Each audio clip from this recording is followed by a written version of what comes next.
Ce sont deux établissements scolaires qui sont certes éloignés géographiquement, mais qui sont très proches en termes de valeurs, très proches en termes de projets éducatifs. Et donc il est extrêmement important pour nous de pouvoir échanger sur ce que doit être aujourd'hui un établissement scolaire. Soyez le bienvenu.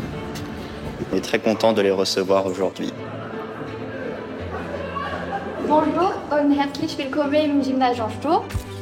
Merci cher Pierre d'avoir pensé à venir nous voir à l'occasion de la préparation du 150e anniversaire de l'école alsacienne.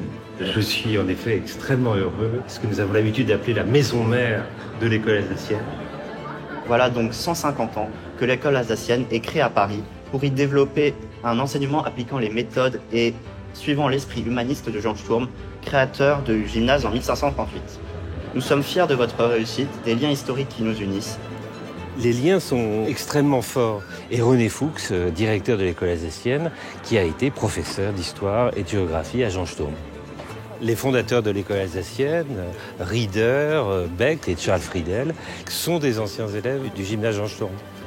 Pour eux, la défaite de la France, ce qui les avait contraints à l'exil, l'un des responsables, c'était le lycée napoléonien. Donc il était hors de question pour eux, et c'est comme ça qu'ils ont rencontré leur premier public, de confier la formation des jeunes à un système qui avait amené la défaite et la débâcle. Bonjour. Toute la tradition scolaire française est marquée par le double héritage jésuite et napoléonien. Le fait d'être attaché culturellement et intellectuellement à Jean Sturm nous fait échapper à ce double héritage. C'est une grande chance et c'est une des choses qui explique l'originalité de l'école alsacienne. On est un établissement qui est extrêmement soucieux du bien-être des élèves. Et ça, je pense que c'est une valeur majeure que nous partageons très fortement avec l'école alsacienne. Alors, un élève, évidemment, qui se sente bien, qui réussit scolairement, bien sûr, c'est bien pour ça que les parents nous les confient, ces enfants, mais également qui se sent bien dans un univers avec des activités pédagogiques qui sont extrêmement riches. Nos élèves vivent une scolarité très bouillonnante. On prête attention à chaque élève dans son individualité, dans le respect de son individualité, tout en lui apprenant les règles de vie en commun. Et puis l'autre élément commun, c'est la confiance.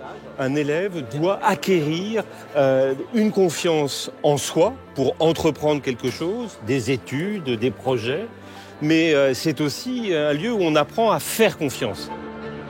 On dit souvent que les écoles sont le lieu où on forme les futurs adultes, des citoyens, en mesure de prendre en charge leur destin et une partie peut-être du destin de la nation. Je souhaitais à nouveau souhaiter un très très bon anniversaire à l'école alsacienne. Le projet que vous avez mené durant 150 ans, je sais que ces valeurs-là vont vivre encore pendant très très longtemps. Également avoir une pensée pour les élèves, les enseignants de ton établissement. Je sais qu'ils vivent une expérience absolument remarquable et extraordinaire dans cet établissement. Je leur souhaite plein de bonnes choses encore pour les années à venir. Merci Philippe, et tu peux compter sur nous pour les 500 ans du gymnase Jean Sturm. Nous serons là. On vous accueillera avec beaucoup de plaisir. Partager tout ce que nous avons en commun et ce qui nous différencie, parce que c'est aussi une richesse. Merci à toi.